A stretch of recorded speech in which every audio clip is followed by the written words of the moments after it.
Chapter 28, text 5. Kapil's instructions on devotional service. Maunaṁ sad-āsana-jayaḥ, sthairyaṁ prāṇa-jayaḥ, pratyāhāraś cendriyāṇāṁ, viṣayān maunaṁ sad-āsana-jayaḥ, sthairyaṁ prāṇa-jayaḥ, pratyāhāraś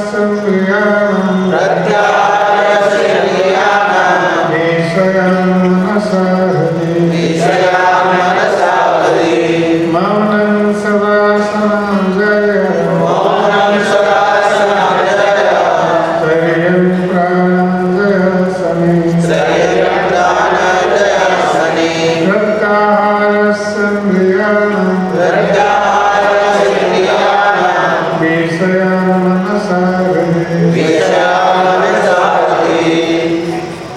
maunaṁ sad-āsana-jayaḥ, sthairyaṁ prāṇa-jayaḥ,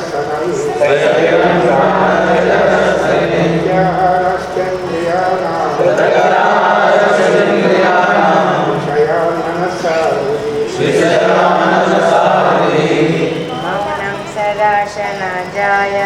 maunaṁ sad-āsana-jayaḥ, sthairyaṁ prāṇa-jayaḥ, pratyāhāraś cendriyāṇāṁ, viṣayān manasā hṛdi, maunaṁ sad-āsana-jayaḥ, sthairyaṁ prāṇa-jayaḥ,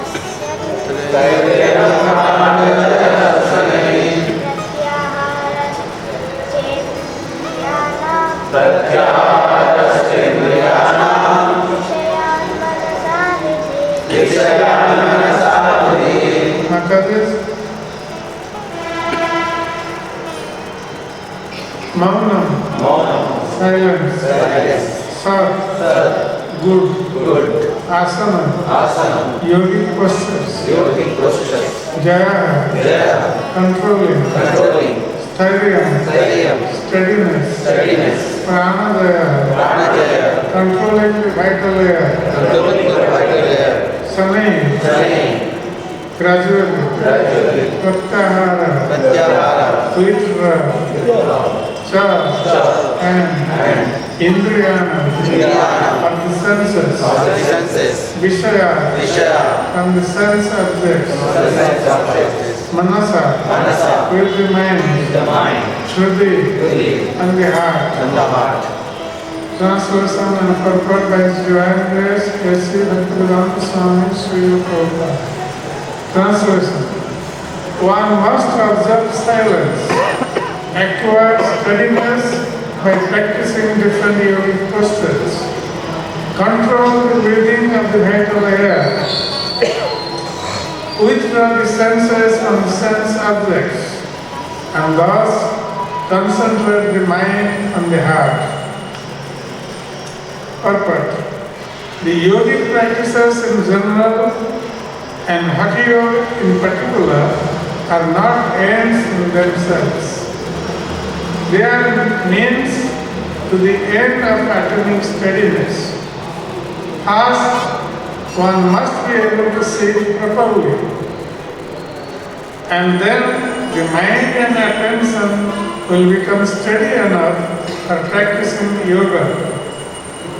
Gradually, one must control the circulation of vital air, and with such control, he will be able to withdraw the senses from the sense objects. In the previous verse, it is stated that one must observe celibacy. The most important aspect of sense control is controlling sex life. That is called brahmacharya.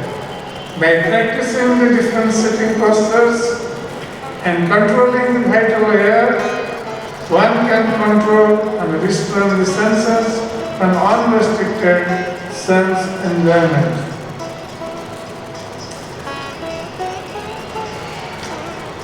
Om s-b-3.28.5 sthairyaṁ prāṇa-jayaḥ pratyāhāraś cendriyāṇāṁ viṣayān manasā. So here in this verse of Srimad Bhagavatam, Lord Kapila, while instructing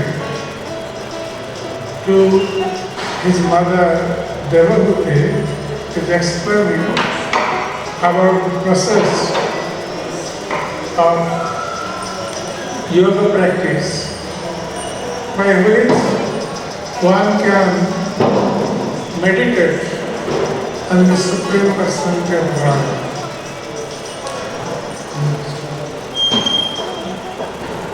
So here in this verse, Lord Kapila is instructing that how one should start practicing this yogic process to meditate on the Supreme Personality of God. In the previous verse, it has already been stated that how one should restrain from sex life. Otherwise, one cannot be a yogi. Nowadays, we see this yogic practice is being conducted just to become healthy or develop some bodily strength. As a result, one can enjoy sex life. So, but this is not the goal of practicing yoga. Nowadays, this yoga has become very famous because of this.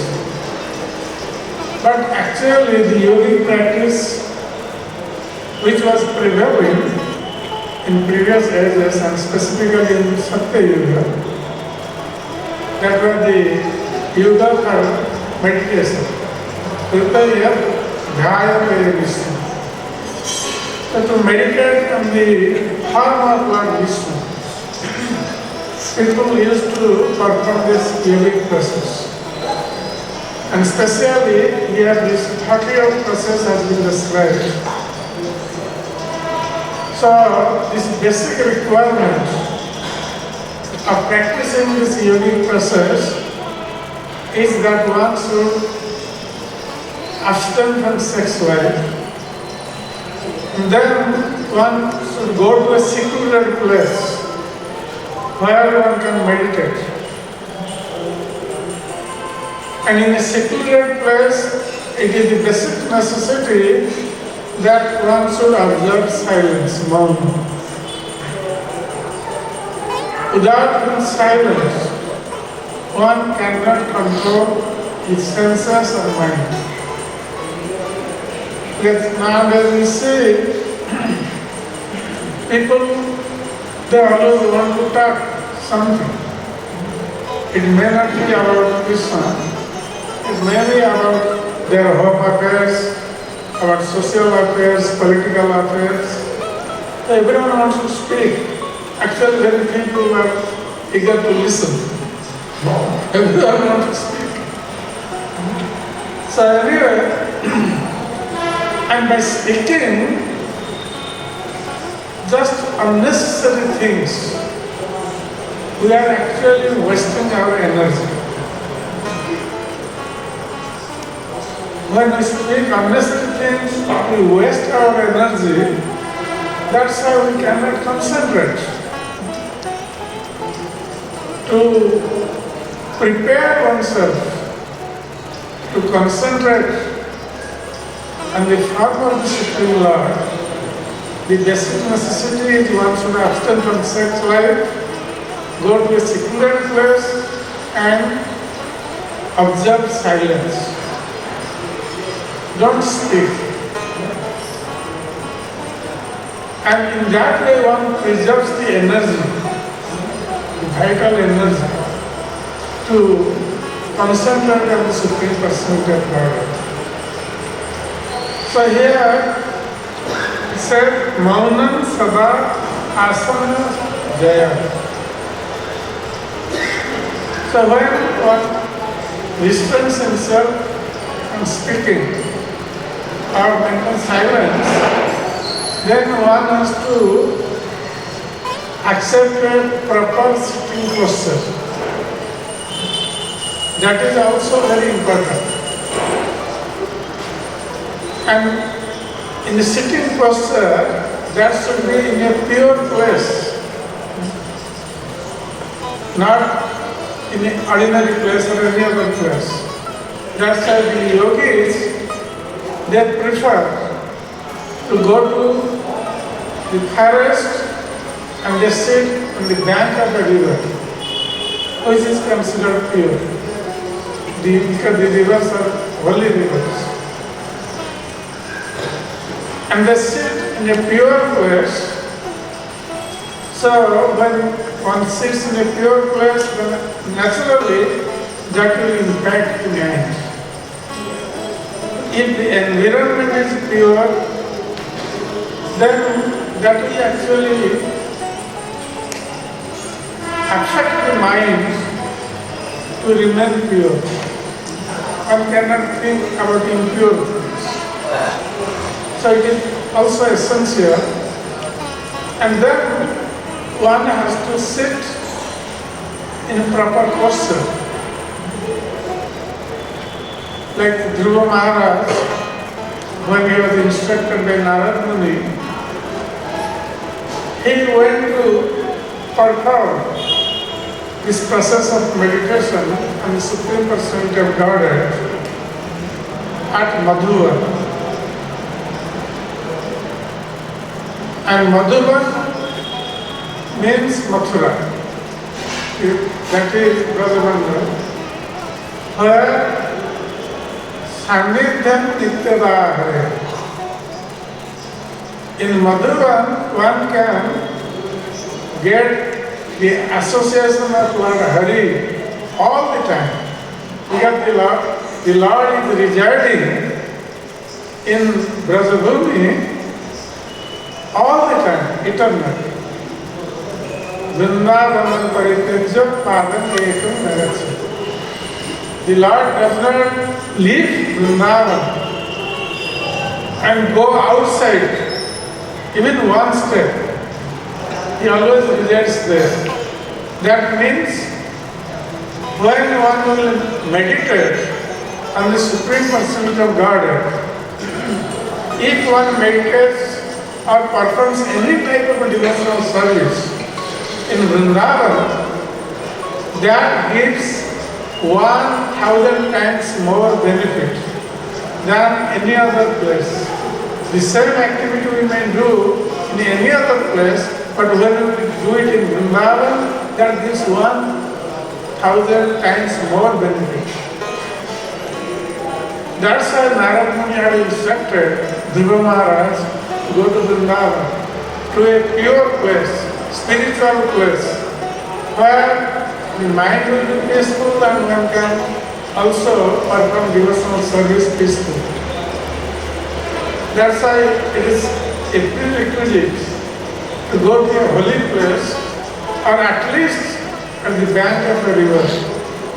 We see in the pages of Srimad Bhagavatam that all the great sages, those who are performing this type of austerities, who are always taking shelter of a holy place or of a bank of a river.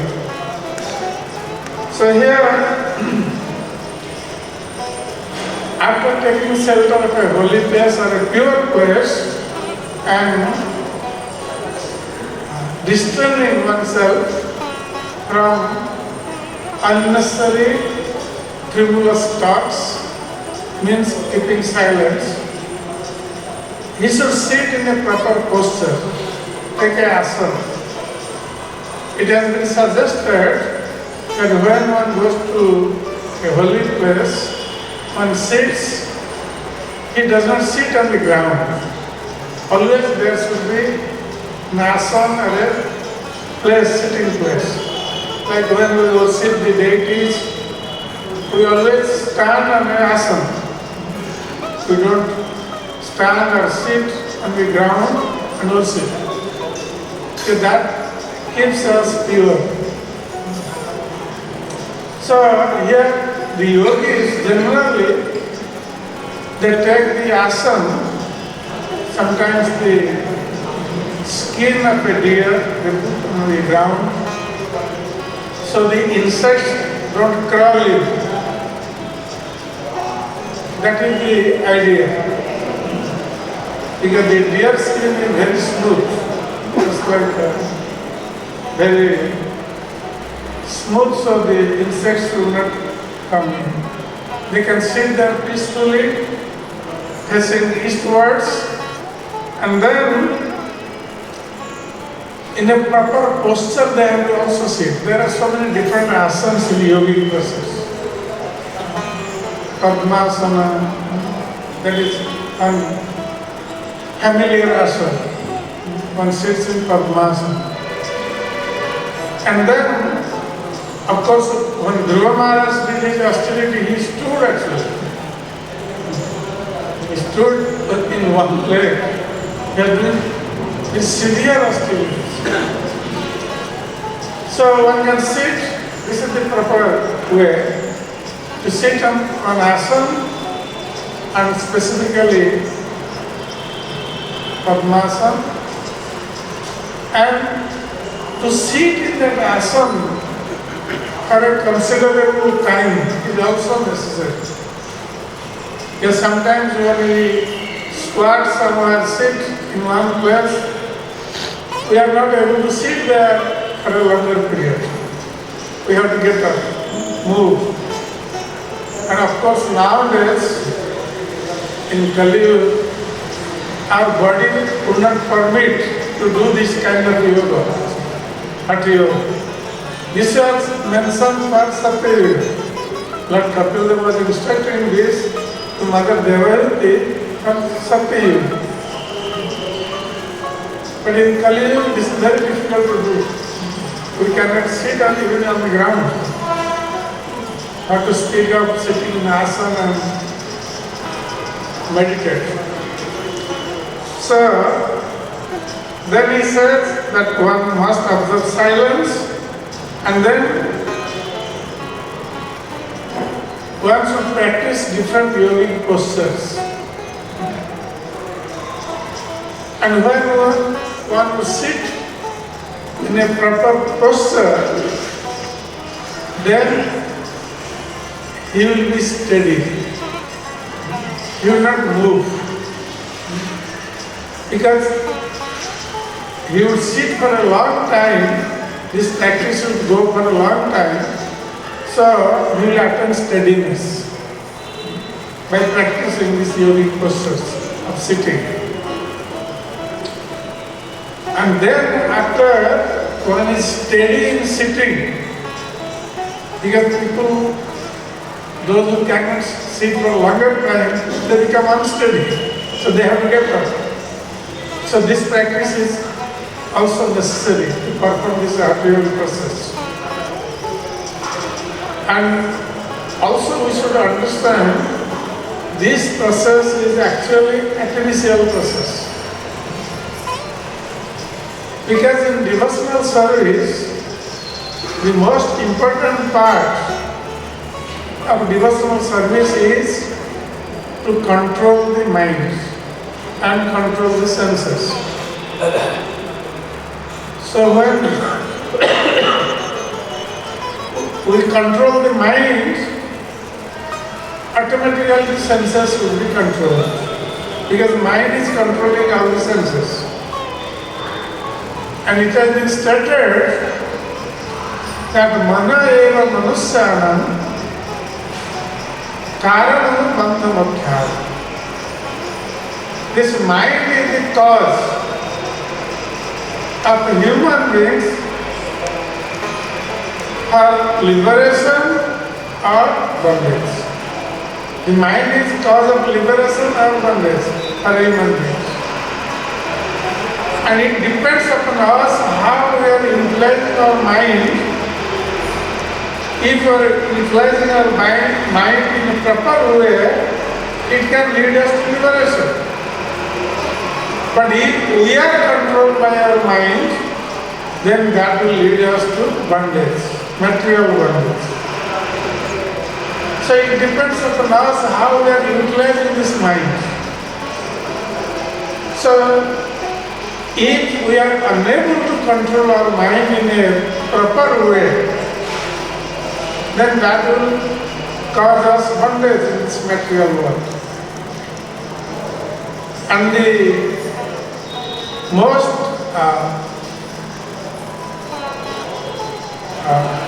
familiar process or easy process is to engage the mind in this service of Krishna.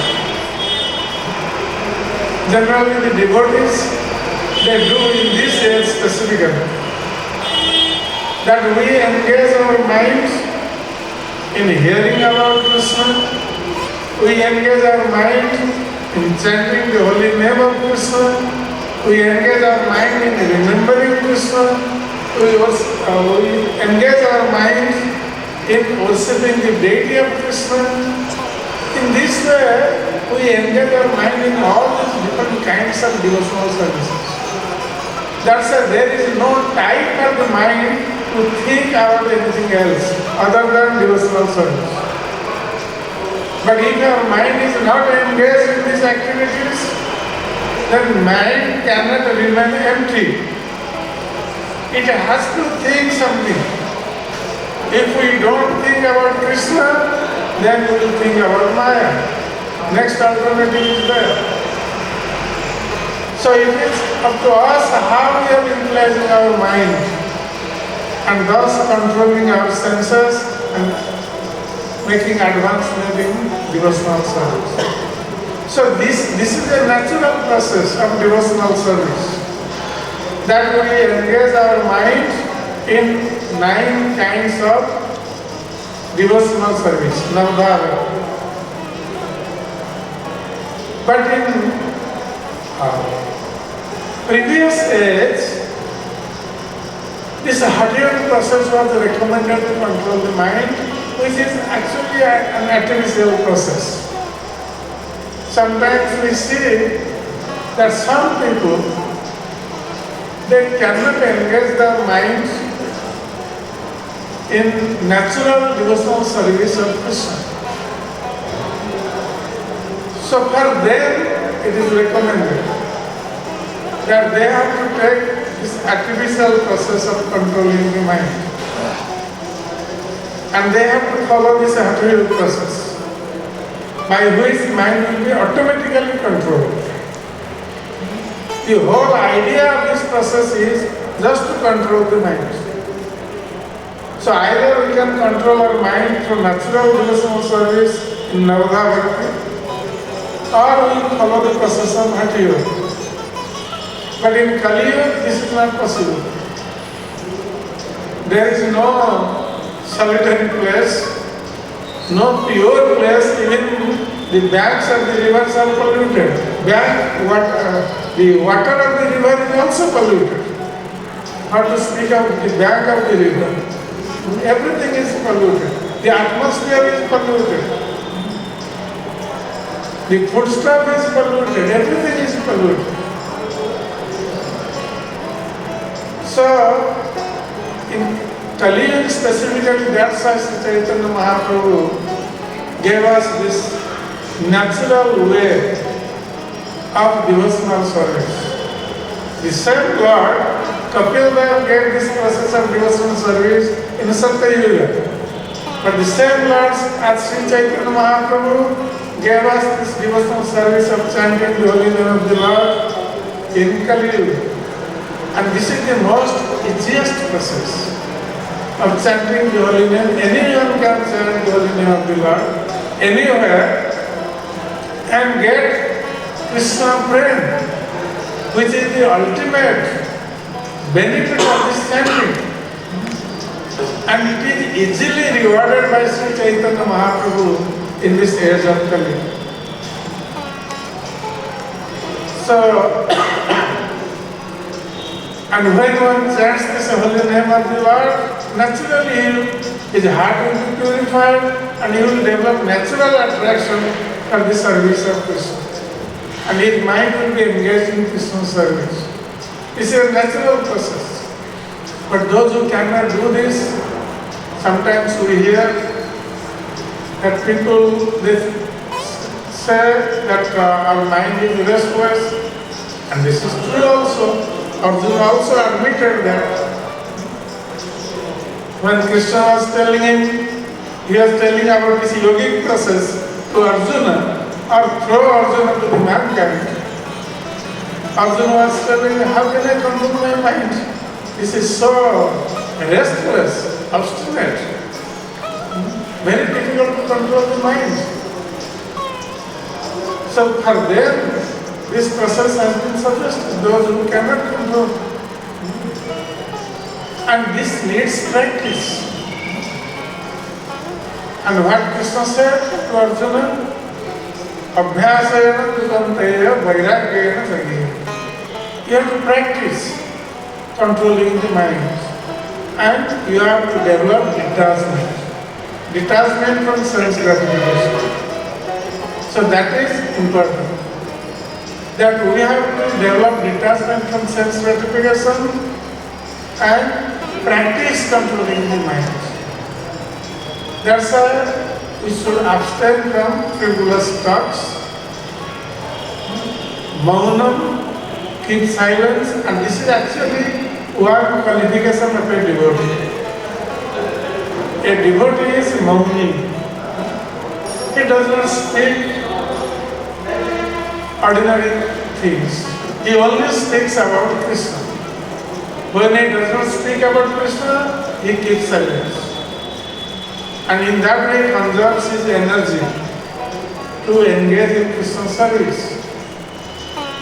So, these Hatha yogis, they used to do like this. To control the mind, they have to practice this thing. Keep silence, practice this different yogic postures, and then prāṇa-jayaḥ śanaiḥ. When one becomes very steady in the sitting posture, then he will try to control the vital airs which is flowing in the body. Actually, our movements are all controlled by the air. Our speaking, our walking, our talking, everything. It's controlled by the air in the body. And this vital air is actually sustaining this body. So that is very important to control with. They are called prāṇa-vayus, these vital airs.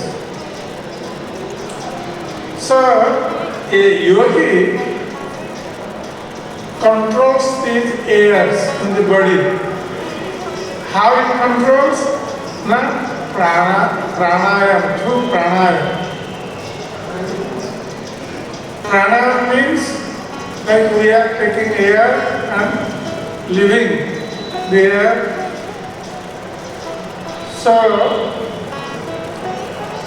we are inhaling and exhaling. And when this inhaling and exhaling stops, that means the person is dead. The air is not circulating in his body. And to control the mind, the yogi controls this inhaling and exhaling. And when one controls this process of inhaling and exhaling, that is called prāṇa-jayaḥ. And through this process, the yogi tries to erase this Kundalini Shakti, it is said in Hṛdi Yoga. There is an energy called Kundalini, which is sitting at Mūladhara chakra. There are 6 chakras in the whole body. Starts from Mūladhara chakra in yogic process. By controlling the life air of this inhaling and exhaling, the yogi actually erases, or you can say inspires this Kundalini Shakti to rise from Mūladhara chakra, and it comes upwards through the body, and it passes through all different chakras. Mūladhara, Swadhisthana, all these chakras are there, Ajna, all these chakras are there. And the last chakra is Sahasrara chakra here. The yogis, they can leave their body according to their will. And Prabhupada says that there are many yogis, those who are practicing this Hṛdi process, they are living for hundreds of years, 500 years, 1,000 years. They live like that. Because they control the air, life air. And when they leave their body, the life air leaves through Sahasrara chakra.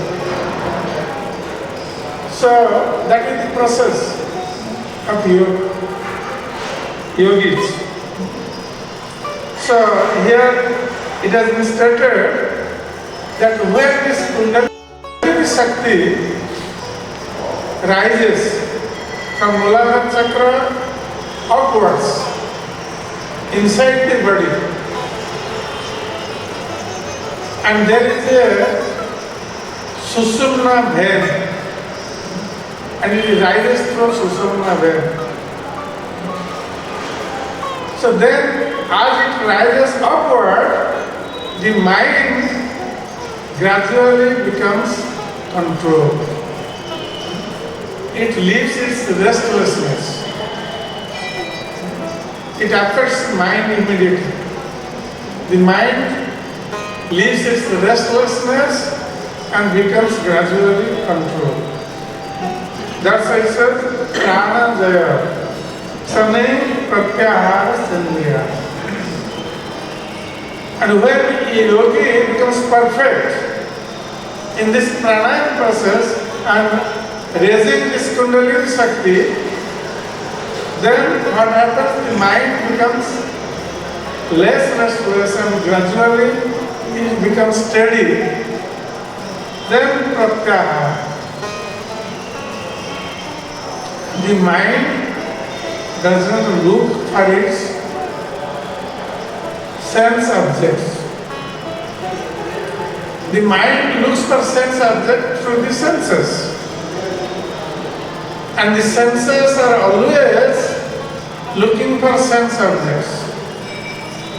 As soon as they come in contact with sense objects, they become attracted towards sense objects. Then mind thinks about it, then feels about it, then wills. When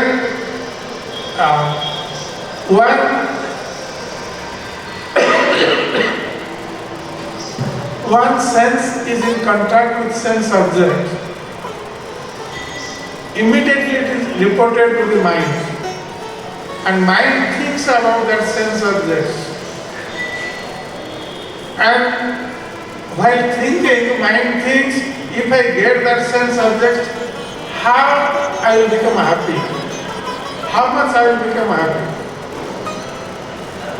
The mind actually feels within himself initially. And when he feels that happiness within the mind, then he wills to get that sense object. So this is the process. So when the mind is controlled for this prāṇa process, then it withdraws itself from sense objects and it gradually becomes steady. So pratyāhāraś cendriyāṇāṁ, the senses, they are withdrawn. When mind is controlled, the senses are withdrawn from their respective sense objects. Then viṣayān manasā hṛdi. So when the senses are withdrawn from sense objects, then the minds become completely steady. And when the mind becomes completely steady, then the yogi, what he does, then he meditates in the heart. And meditates whom? On the form of the Supreme Personality of Godhead, who is sitting in everyone's heart as Paramatma. And Paramatma has a feature, he has a form. So the yogi meditates on the form of the Supreme Personality of Godhead, Paramatma. And a Bhakti yogi, he meditates on the form of the Supreme Personality of Godhead. So, in this way, his meditation becomes steady and perfect. Like Dhruva Maharaj, when he was meditating, and he was meditating on the form of the Supreme Personality of Godhead within his heart. But when the Lord came to benedict Dhruva Maharaj, and he appeared in front of him personally, Dhruva Maharaj, while meditating within the heart, his meditation broke. He could not see the Supreme Personality of Godhead within his heart anymore. Then he was disturbed. What happened to my meditation? I was seeing the Supreme Personality of Godhead within my heart. Then immediately he opened his eyes. And when he opened his eyes, he saw the same Personality of Godhead in front of him standing. And when Brahman saw the Supreme Personality of Godhead, he became very blissful. He saw in front of him the Supreme Personality of Godhead. So he fell flat in front of the Lord to offer his prostrated obeisance. So this is the perfection of meditation. And when one will see the Supreme Personality of Godhead within his heart, and for that, this is the prerequisite to control the mind fully, withdraw the senses from sense objects, then only we will be able to see the Supreme Personality of Godhead within our heart, and at the same time we can also see Him within and without outside also.